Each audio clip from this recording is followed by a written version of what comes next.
Hey everybody, welcome to Drive Thru Review 220. Today I'm going to talk about Triassic Terror.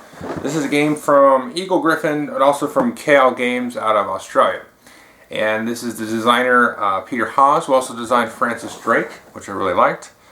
This is a game for 2 to 6 players, and it plays in, says 90 to 120 minutes, and that seems about right. It seems to go a little bit longer than that. Not a whole lot. It's basically sort of a traditional area control game. It really reminds me of El Grande and Tammany Hall. So it's very mean and very nasty, but it has dinosaurs, so it should be mean and nasty. Let's take a look at the game, and I'll come back and tell you what I think.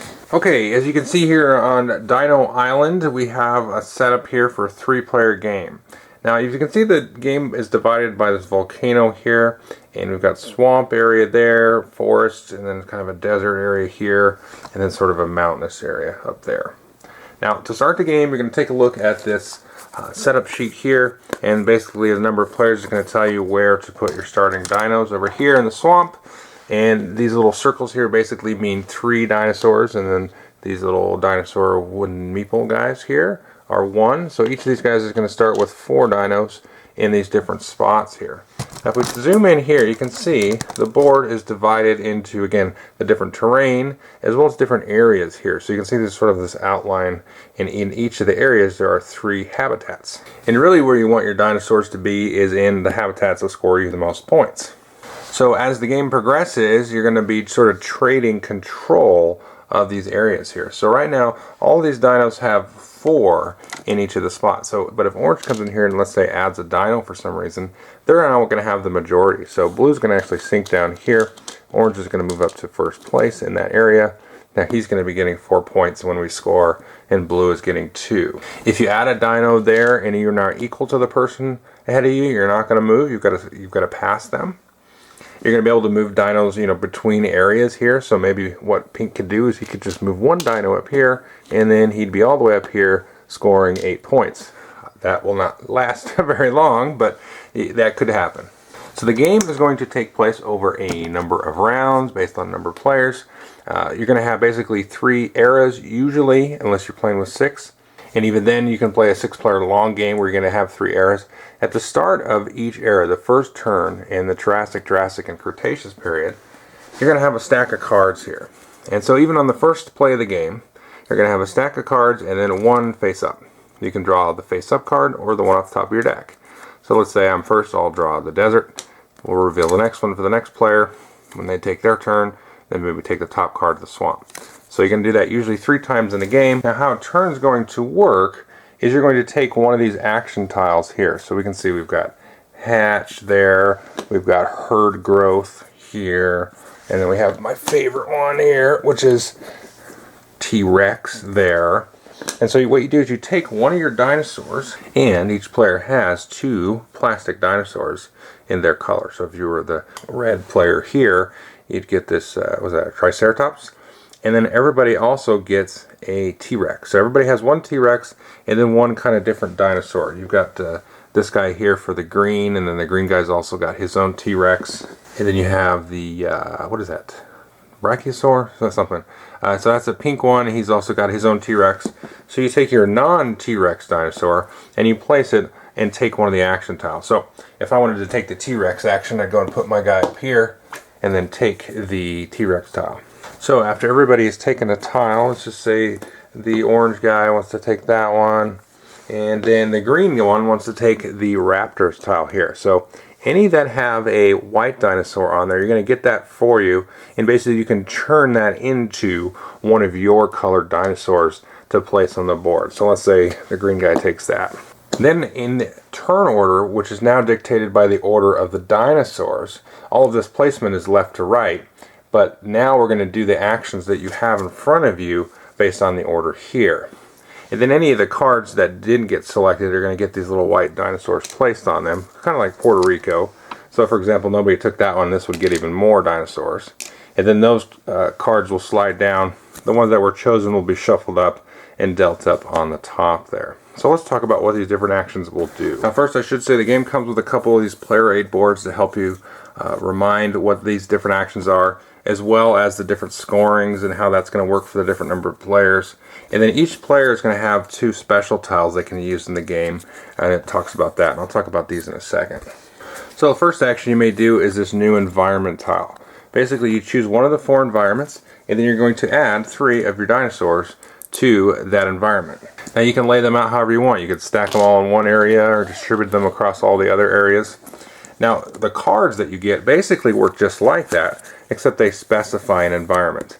Now you have to play these cards on the turn that you drew them, so you've got to consider that based on what other of your tiles that you chose. But basically this is just like a new environment card. I play this, now I can put 3 dinos in the forest, or if I played this one I could do 3 dinos in the swamp.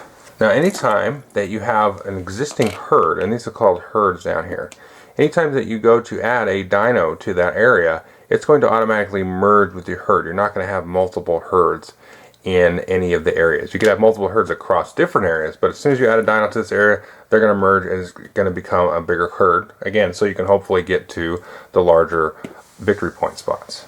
Now the next thing you can do would be herd growth.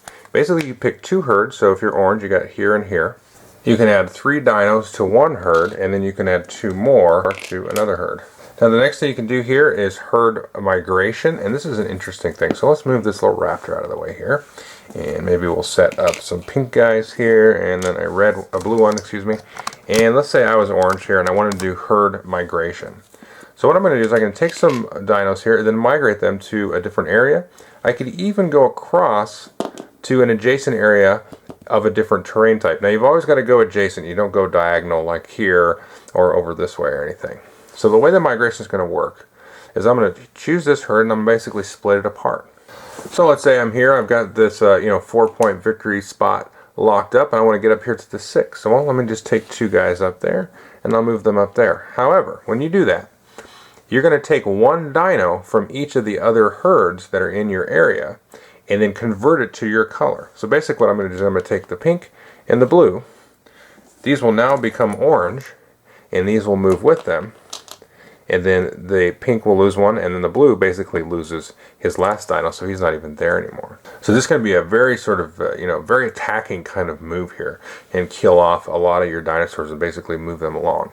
Now when you move from 2 different environments here like this, you have to basically pay a dino. So if I had done that same move here, so we started with 2 here, and then we had the pink and the blue over here, then what I would do is let's say I'd move 2 over here like so, and then again one of the pinks would come off, and then the blue again would come off here, and those 2 would move with me, but I would have to pay a dino to change terrain, so I'd lose that, and I'd only have 3 over here. And then again we would adjust this like so, so there's nobody in here, so he'd just jump again to the top. And then he would adjust, if somebody had 5 up there, and then, he'd move into second or something like that. So now we're going to start to get into the fun stuff. So this one here is called hatch.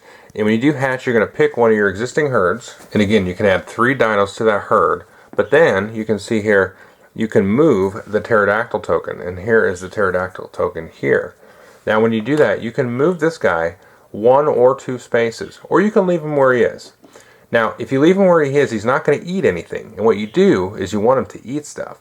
So let's say we'll move him over here. We'll just move him right to where we are. We're going to move 1 space, and he can eat up to 2 dinosaurs. So let's say we had pink and blue back here. So I could say, I'm going to move him here, and then he's going to eat the 2 pinks, and that'll get pink out of the running, and then blue will move up here like so. So you can move him 1, 2, or whatever, 2 adjacent spots. So he can kind of jump around the board a little bit. The next thing you can do here is the T-Rex. The T-Rex is really cool. Now what's interesting about the T-Rex is there is sort of a neutral colored black or gray T-Rex on the board. He will be on the board for about 8 seconds. When somebody picks the T-Rex, they're going to take their T-Rex. Here we have the orange T-Rex here. You're going to take the gray one off the board, get rid of him, he's never coming back. And then you're going to replace it with your colored T-Rex. So if somebody else chooses a T-Rex later, yours is going to come off the board, and let's say pink used there, they're going to replace it with their T-Rex. Now what happens when you do the T-Rex, not only do you put yours on there, is you can move him, or you can leave him. You don't have to move him. If they don't move, they don't eat though. He can move 1 spot, and he can eat up to 5 dinosaurs. Or you can move him 2 spots, so if we did 1, 2, then he can eat up to 3 dinosaurs. The other cool thing is that he actually counts as 3 dinosaurs of your color. Let's say we've got, 6 oranges here, and then blue comes over here, he moves twice so he can eat 3 of, any dinosaur. So he eats 3 of the oranges. Now right now it's 3 to 1 to 1, but since he counts as 3, he's going to stay here with the blue and stay with that herd. Now he actually has 4, okay? And then now he's going to outnumber orange there. So again, this is temporary. He's only got, he only counts as 3 while he's your color. So if somebody else chooses T-Rex on the next turn, it's going to go away. But not only is he going to eat stuff, but he gives you kind of an area control bonus as well. Finally, we have the Rafter Tile here. Now there's 2 Raptors on here, and there's sort of a neutral gray color here. When you activate the Rafter Tile, you can move these. Now you can see they start on different ends of the board here, but if they eventually get together, they likely will. You can move both of these Raptors. Now you can move one of the Raptors 1 space, and then you can move the other Raptor 1 or 2 spaces. When they move into a spot, they're going to eat 2 dinos, and then they're going to be able to scatter 2 dinos. So I could eat 2 oranges and then scatter 2 oranges. I could even scatter my own. And when you scatter the dinos, they're basically going to scatter to other areas. So if we look at here, let's say we ate 2 oranges like so, and then we wanted to scatter 2 more out of their supply there. So let's convert that. And so maybe we could scatter them away, and we were trying to get, more points because we were trying to get them out. However, you don't just want to scatter them anywhere because you may just be handing them points. So you could even scatter your own dinosaurs. If there's an open area, I may come in here as pink, eat some orange and then scatter, my guy over here. So now he's in his own little area. He's going to score some points. So again, you get to move both of these. One guy 1 space and one guy 1 or 2 spaces. Now you also have these special action tiles here. You got a volcano and then a hatch. Now you can do one of these basically each era. So remember you have the 3 rounds there for each era. So once you do one of these like so, then you can't do another one until we get into another era. And then once you use one, you're going to flip it down and then it's used for the whole game. Now the hatch basically is the same as the other hatch. You get to add 3 dinos, but you don't get to move the pterodactyl in that sense. And then if you play the volcano, you're going to place it in an area, destroy 2 dinos in the first place area, and then 1 and 1 in each of those, and then nobody can enter or leave this area that you've placed the volcano in until the start of your next turn. Now if you have neutral dinos, they can leave the area, but they can't come back in. Okay, so that's pretty much all the stuff you're going to do on a turn. And then like I said, you're going to score basically every 3 turns. Now the basic way that you're going to score is if you control one of these habitats, you're going to get this number of points. And then based on the number of players, you're going to score for different things. Basically, you can see here a P, and then a D, and sometimes a P and a D. And during the rounds that you have the P, that's basically scoring for present.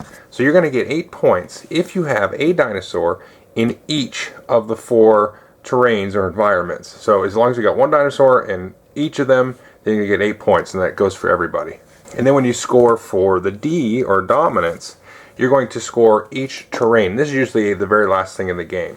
So you're going to count up all of the total dinosaurs that you have across all of the areas in that particular terrain or environment. And then whoever has the most here is going to get 8, and then second most is 4. So you're going to do that for each of the 4 different terrains. And that is pretty much the game. Okay, I hope you enjoyed the overview. This is a really fun game. Now, I think it does definitely play better with more. I think you want at the very least 4. I've played with 3, I haven't played with 2. And I think 2 would just be a little bit kind of ho-hum, you wouldn't have that much interaction. I'm sure it would play out fine, and I'm sure, people that enjoy 2-player games or don't enjoy too much interaction would be okay with a 2-player game. Now the cool thing once you get more players is you get sort of like a diplomacy kind of thing happening. Because especially after that first scoring round, somebody may jump out to a lead. Somebody might sneak in there with that present scoring and having 1 dinosaur, in each of the terrains. And you can kind of grab some of those higher scoring things easier. I know in the video I did an example of one guy scoring the maximum points for an area with just 1 dinosaur and said it wasn't very likely to happen. Now, it's really not, because especially as people learn to play the game, then you don't let it happen. But it is kind of easy sometimes, or if you play right, to sneak in there and, you know, with 1 or 2 dinosaurs score a lot of points and get sort of scatter your dinosaurs all over the place. You know, using those raptors to kind of eat and scatter, and then also that migration where, you know, you take the dinosaurs with you. So there has to be some leader punching in this game. And I know that's sort of like a negative term, but I don't think that's a negative term at all in this game, and it's really much a part of the game. Now you do get kind of in sort of like a diplomacy sort of negotiation kind of thing, you know, so that's okay. I mean, it's area control. So, but the cool thing is it doesn't take that long to play, and it's got a really fun theme, and it's really fun to just, you know, move the raptors or the Tyrannosaurus Rex and then eat your other guys' pieces and stuff. And the other thing that's neat is the way that those action tiles come out, because like I said, everybody's going to take an action tile. The ones that don't get used are going to move to the bottom. The other ones are going to get reshuffled and reordered. Well, based on how those actions kind of operate, and, you know, the order that they're in and the order that players are going to take them, there's a lot to kind of consider for that action selection. So if the T-Rex is the first tile in the list, it's not really as cool as if it's in the last tile. Or the herd migration, if that's the first tile that you choose, that's not as great as if it's the last tile. But it's interesting to sort of try to get a read on the dynamics of how those things are going to shake out, because depending on the order of how you actually do those actions, it's not going to necessarily do what you think it's going to do, because other people will, maybe they'll do a hatch, or they'll do a migration, or they'll play their new environment card. So you kind of have to keep that in mind with, you know what's going to happen. Now that round right before the scoring round is going to be huge.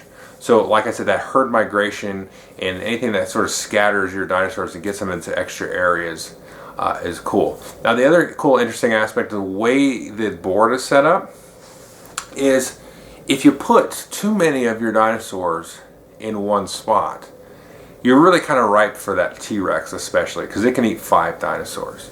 So you want to have a strong majority in each of the areas to get that, the one that has the most points. But if you spread them out, it's harder to take them out. Now they can, individually be taken out easier, but people are going to have to go attack you in various different spots. So that kind of whole balance between, having a ton of guys in one spot gives you, basically a target, a thick target that you have to knock out. Whereas if you spread them out, then people have got to do a little bit extra work to take you out. So that kind of back and forth balancing act is kind of interesting, and that all kind of ties in nicely again with this shuffling and the action tiles. So it's a very interesting game, but you got to really kind of be on your toes, and you got to really try to be aware of all of the different angles that people may attack you from. So anyway, it's got a cool theme. It's fun. The components are awesome. Just amazing components. I love all the little wooden dinosaurs and the plastic dinosaurs and stuff. It looks like it's a kid's game when you have it set up, but it's really not a kid's game at all. But anyway, it looks really cool. Definitely, in your face, hard-hitting area control. You don't see a lot of those nowadays.